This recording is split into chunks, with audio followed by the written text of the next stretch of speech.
Chers amis, bonjour et bienvenue dans cette nouvelle étape du Branding Tour. Nous sommes ici à Dieppe, en Pays de Caux, et juste derrière moi se trouve le château-musée de cette ville magnifique, la ville des Vikings, la ville des Trois Ports. Alors, que va-t-il se passer en Seine-Maritime? Nous allons tout d'abord nous retrouver dans le restaurant Le Rendez-vous des Chasseurs pour pouvoir déguster et apprécier les spécialités régionales avec Olivier Delacroix. Puis nous nous retrouverons à la Fédération des chasseurs de Seine-Maritime pour retrouver Alain Durand. Enfin, évidemment, notre dernière étape du Branding Tour se clôturera avec David Leblond de l'Armurerie Chasse et Nature. Alors c'est parti. Émilie Pilon, bonjour, merci de nous recevoir au Rendez-vous des chasseurs.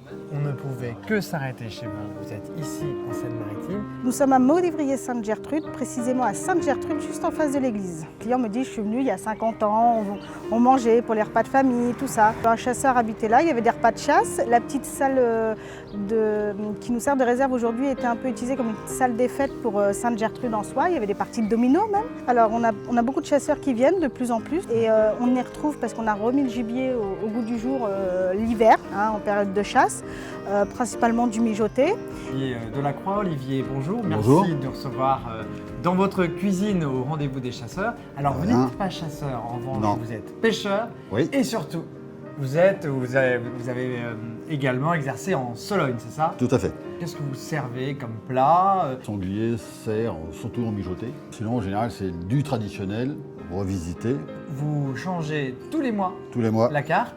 Pas la carte, l'ardoise. L'ardoise, avec des produits de Frais. saison. De saison. Et frais. Et frais. On fait attention à la saison. On a toujours un poisson sur l'ardoise en général.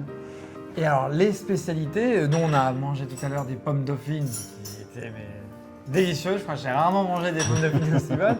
Il y a d'autres spécialités que... Le foie gras, Ouais. qui est au pommeau, au miel et au pommeau.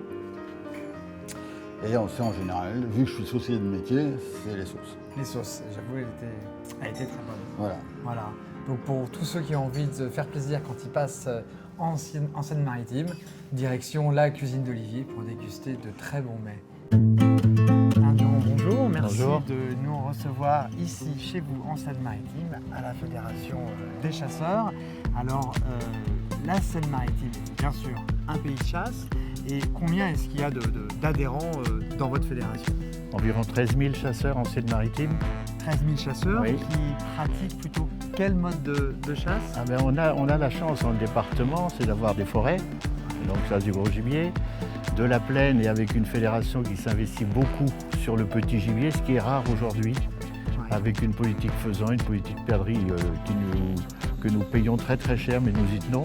Et puis aussi on a une façade maritime, donc chasse migrateur, et une baie, la baie de Seine, qui fait beaucoup parler d'elle, mais qui est un terrain de chasse extraordinaire et une réserve de chasse extraordinaire, réserve nationale où l'on chasse. C'est quand même exceptionnel. Ça, c'est exceptionnel. Voilà, bien sûr. Alors ici, on a notre cœur de métier, comme toutes les fédérations. Et quand on fait le ratio salariés-chasseurs, nous sommes un peu au-dessus parce que nous avons une section qui s'appelle le pôle réseau, qui travaille sur les zones humides, avec un partenariat très important, financement de l'Agence de l'eau. On a aussi Agrifaune, mais avec une particularité qui est la lutte contre le ruissellement, qui provoque beaucoup de catastrophes dans notre département au moment de fortes pluies. Il y a des acteurs du monde de la chasse qui justement se mobilisent et vont à la rencontre des chasseurs, et c'est ce que l'on va faire aujourd'hui en allant à Toth pour la suite de notre Branding Tour. Browning est une marque importante depuis longtemps. J'ai ouvert il y a 10 ans. Il y a 10 ans, Browning était déjà là. Ouais. Ils sont de plus en plus présents. On a la chance d'avoir une offre de produits hyper large. Maintenant, des accessoires, des vêtements. Donc voilà, et puis une affinité également avec cette magnifique marque. Ouais, voilà, très bien.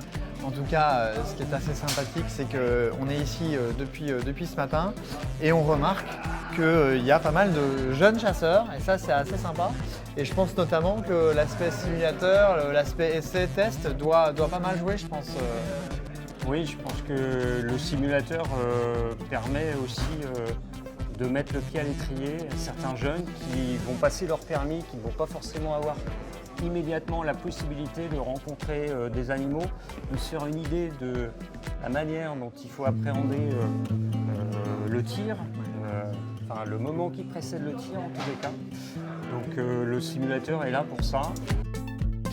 Donc je suis avec Edouard, nous sommes au mois de juillet, donc la chasse au canard est fermée, mais malgré tout, on a la possibilité ici, grâce au ciné-tir, de pouvoir s'entraîner.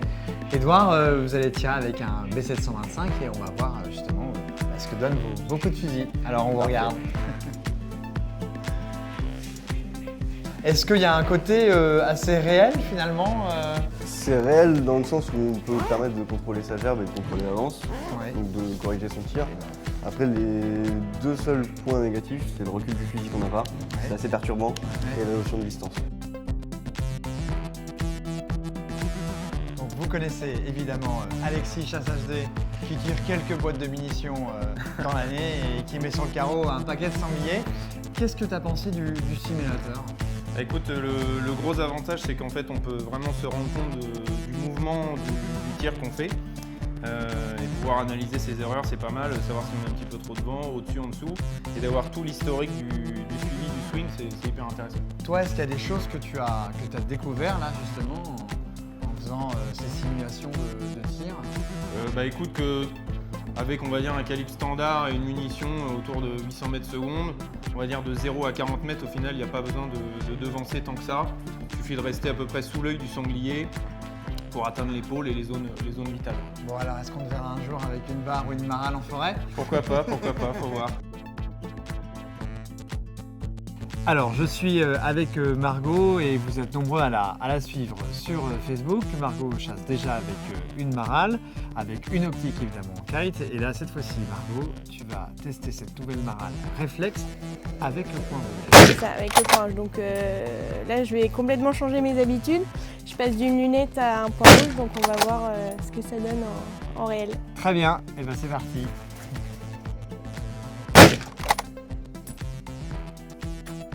Bon.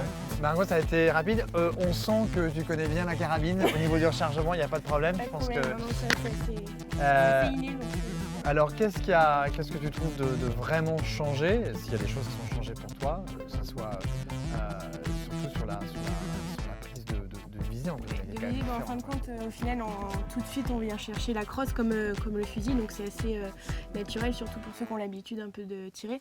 Mais même ceux qui n'ont pas l'habitude, voilà, ils vont venir chercher la crosse, et donc tout de suite, on a le point rouge. Et l'avantage, c'est que voilà, avec les deux yeux ouverts, on peut tirer sans souci.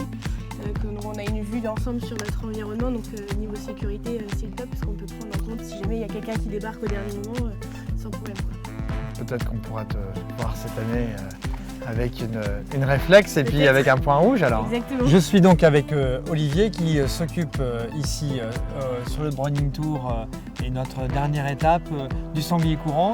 Et Olivier est instructeur de tir, notamment pour la formation au grand gibier. Olivier avait fait tirer pas mal de chasseurs depuis ce matin. Et c'est vrai que lorsqu'on regarde ce sanglier, on s'aperçoit qu'il y a un sacré groupement. Bah oui, c'est une constatation là. Donc on fait tirer les chasseurs avec la marale et puis la Browning avec le point rouge réflexe.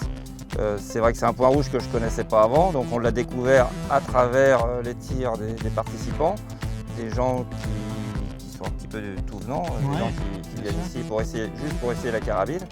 Et là, ce qu'on peut constater quand même, qui est assez criant sur cette cible, c'est que déjà, il n'y a aucune balle à l'arrière du sanglier. C'est quand même surprenant, hein. C'est quand même un sanglier courant à 35 mètres. Et toutes les balles, il y a quand même un groupement. Donc là, comme on a essentiellement des droitiers, donc là, la cible droitier est un peu meilleure. Mais on peut regarder que dans l'autre sens, on a aussi des bons résultats et pratiquement pas de balles sur la moitié arrière du sanglier. Ça, selon vous, c'est dû à quoi ? C'est vrai que d'habitude, quand on fait les formations brevet grand gibier, les balles sont un petit peu plus réparties partout dans le sanglier, voire en dehors du sanglier. Et là, on a eu très peu de balles en dehors du sanglier. Donc, j'aurais tendance à dire que c'est ce point rouge qui permet d'avoir ces bons résultats. Il y a peut-être eu un passage avant au ciné-tir qui a peut-être un peu aidé les participants. Ouais. On va peut-être pas faire des conclusions hâtives, mais on a quand même... Disons, objectivement, on était bluffé par les résultats. C'est clair, hein. On a vu tout à l'heure les personnes tirer, on s'est rendu compte avec vous que Alors est-ce que c'est le point rouge pour les nuls? Je sais pas.